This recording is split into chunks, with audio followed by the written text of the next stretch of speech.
ಇಲ್ಲ.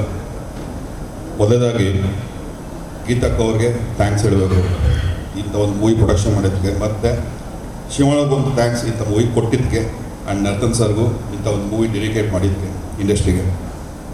ಯಾಕೆ ಅಂದರೆ ನಾವೆಲ್ಲರೂ ನೋಡ್ತಾ ಇದ್ದೀವಿ ಈಗ ಏನು ಆಗ್ತಾಯಿದೆ ಕಲೆಕ್ಷನ್ ವೈಸು, ಅಥವಾ ಇಂಡಸ್ಟ್ರಿ ಸೊರ್ತಾ ಇದೆ ಅಂತ ನಾವು ಅನ್ಕೋತಾಗಿ ಹೇಳ್ತಾ ಇದ್ದೀವಿ. ಬಟ್ ಇಲ್ಲ, ಇಂಡಸ್ಟ್ರಿ ಸೊರಗಿಲ್ಲ, ಇಂಡಸ್ಟ್ರಿ ಸೊರಗೋದು ಇಲ್ಲ. ಎಲ್ಲಿವರೆಗೂ ಅಂದರೆ ಇಂಥ ಮೂವಿಗಳು ಬರ್ತಾರವರೆಗೂ ಯಾವತ್ತೂ ಇಂಡಸ್ಟ್ರಿ ಸೊರಗಲ್ಲ. ಆ್ಯಂಡ್ ಮೇಲಾಗಿ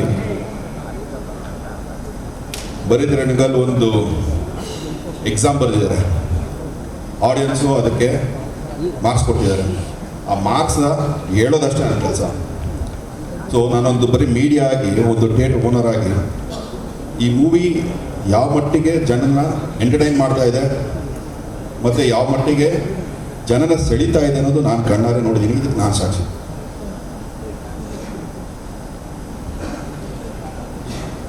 ಸಾರಿ. ಆ್ಯಂಡ್ ಸಾಕಷ್ಟು ಬಾರಿ ಆ್ಯಕ್ಚುಲಿ ನನ್ನ ಕರೆದ್ರು ಹೇಳೋಕ್ಕೆ ಮೂವೀಸ್ ಥಿಯೇಟ್ರ್ ಕಡೆಯಿಂದ ಏನಿದೆ ಏರಿಯಾ ಇದು ಕಲೆಕ್ಷನ್ ವೈಸು ಮತ್ತು ರಿಪೋರ್ಟ್ ವೈಸ್. ಯಾಕಂದರೆ ಫಸ್ಟ್ ಆಡಿಯನ್ಸ್ನ ನಾವೇ ನೋಡೋದು. ಯಾವುದೇ ಮೂವಿ ಆಗಿರ್ಬೋದು, ಅದರ ಫಸ್ಟ್ ರಿಯಾಕ್ಷನ್ ಏನು, ಅದು ಪಿಕ್ಚರ್ ಯಾವ ರೀತಿ ಆಡಿಯನ್ಸ್ನ ಅದು ರಿಸೀವ್ ಮಾಡ್ತಾ ಇದ್ದಾರೆ ಅಂತ ನಾವು ಫಸ್ಟ್ ನೋಡ್ತೀವಿ. ನಾವು ತದನಂತರ ಮೂವಿ ಟೀಮ್ ಅವ್ರು ಹೇಳ್ತೀವಿ, ಮೂವಿ ಟೀಮ್ ಅವ್ರು ಬರ್ತಾರೆ, ನೋಡ್ತಾರೆ, ಅವರು ಕೂಡ ಒಂದು ಅಸಟೈನ್ ಮಾಡ್ತಾರೆ ಏನು ಸರಿ ಇದೆ, ಏನು ತಪ್ಪಾಗಿದೆ, ಏನು ಸರಿ ಹೋಗಿದೆ ಅಂತ. ಆ ನಿಟ್ಟಿನಲ್ಲಿ ಬೈರದ್ರಣಗಲ್ ಮೂವಿ ಬಗ್ಗೆ ಹೇಳ್ಬೇಕಂದ್ರೆ, ಸುಮ್ಮನೆ ಈಗ ಚೆನ್ನಾಗಿಲ್ಲ ಅಂತ ಹೇಳ್ಬೋದು. ಒಂದೇ ಒಂದು ನನ್ನ ಓನ್ ಒಂದು ಎಕ್ಸ್ಪೀರಿಯೆನ್ಸು ಹೇಳ್ಬಿಡ್ತೀನಿ.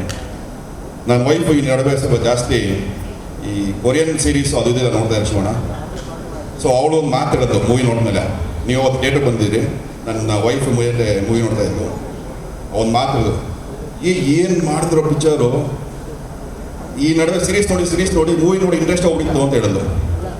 ಆದರೆ ಈ ಪಿಕ್ಚರ್ಲಿ ಸೆಕೆಂಡ್ಗೂ ನಿಮಿಷಕ್ಕೂ ಥ್ರಿಲ್ಲಿಂಗ್ ಆಗಿದೆ ಮೂವಿ, ಅಷ್ಟು ಚೆನ್ನಾಗಿ ಮಾಡಿದ್ದಾರೆ ಅಂತ ಹೇಳಿ ಇದು ನನ್ನ ವೈಫು ಒಬ್ಬ ಆಡಿಯನ್ಸ್ ಆಗಿ ಹೇಳಿದಂಥ ಮಾತು. ಸೊ ಈ ಮಾತಲ್ಲಿ ನನಗೆ ಎರಡು ಖುಷಿ ಆಯಿತು. ಒಂದು, ಆಡಿಯನ್ಸ್ ಇಷ್ಟಪಡ್ತಾ ಇದ್ದಾರೆ. ಎರಡನೇದು, OTT ಬಂತು, ಥಿಯೇಟ್ರಿಗೆ ಜನ ಬರಲ್ಲ, ಥಿಯೇಟ್ರ್ ಪಿಕ್ಚರ್ ನೋಡಲ್ಲ ಅಂತದ್ದು ಏನು ಒಂದು ಈ ಒಂದು ಸುದ್ದಿ ಇತ್ತಲ್ಲ, ಅದು ಕೂಡ ಸುಳ್ಳು. ಜನ ಬರ್ತಾರೆ, ಕಂಟೆಂಟ್ಗಳಿದ್ದಾಗ, ಮೂವಿಗಳಿದ್ದರೆ ಜನ ಥಿಯೇಟರ್ ಬಂದೇ ಬರ್ತಾರೆ ಅಂತೇಳಿ ನನಗೆ ಅಶ್ಯೂರೆನ್ಸ್ ಸಿಕ್ಕಿದೆ. So once again thanks to everyone. And actually ನನ್ನನ್ನು ಕೇಳಿದ್ರಿ ನೀವು, ನಾನು ಕೆಲವು ಥಿಯೇಟರ್ ನಡೆಸ್ತಾ ಇದ್ದೀನಿ ಇವತ್ತು. ಆ್ಯಕ್ಚುಲಿ ಈ ಪಿಕ್ಚರ್ನ ಡಿಸ್ಟ್ರಿಬ್ಯೂಟ್ ಮಾಡಿದ್ರೆ ನಮ್ಮ ಜಗದೀಶ್ ಕೇಳಬೇಕು ನೀವು, ಏನಪ್ಪ ಹೆಂಗಿದೆ ಎಲ್ಲ ಕಡೆ ಅಂತ. ಯಾಕಂದರೆ ಸಾಕಷ್ಟು ಥಿಯೇಟರ್ಗಳನ್ನ ನಡೆಸ್ತಾ ಇರೋದು ಅವರೇ. ಸೊ ಅವರು ಒಂದು ಮಾತು ಕೇಳಿದ್ರೆ ತುಂಬ ಚೆನ್ನಾಗಿರುತ್ತೆ. Thank you. ಇನ್ನು ಸ್ವಲ್ಪ ಹೊತ್ತಿನಲ್ಲೇ ಅವ್ರನ್ನ ಕರೆಸ್ತೀವಿ ಸರ್. ಅಂದರೆ ನೀವು ಒಂದು ಹೇಳಿದ್ರಿ ನೋಡಿ, Korean web series example, super sir. ಅವರೇ ಪಾಪ ವೀರೇಶ್ ಥಿಯೇಟರ್ ಓನರ್, ಅವ್ರು ಹೇಳ್ತಾರೆ ನನ್ನ ಹೆಂಡತಿ ವೆಬ್ ಸೀರೀಸ್ ನೋಡ್ತಾರೆ, ಅದು ಕೊರಿಯನ್. ಆದರೆ ಆ ಕೊರಿಯನ್ ವೆಬ್ ಸೀರೀಸ್ನೆಲ್ಲ ಕೊಳ್ಳೆಗಾಲ ಕಳಿಸೋ ಲೆವೆಲ್ಗೆ ನಮ್ಮ ಬೈರತಿ ರಣಗಲ್ ಥಿಯೇಟ್ರಿಗೆ ಆಡಿಯನ್ಸ್ನ ಕಳಿಸ್ತಾ ಇದೆ. ಇದು ಬೈರತಿ ರಣಗಲ್ ಪವರ್ ಅಂತ ಅಂದರೆ.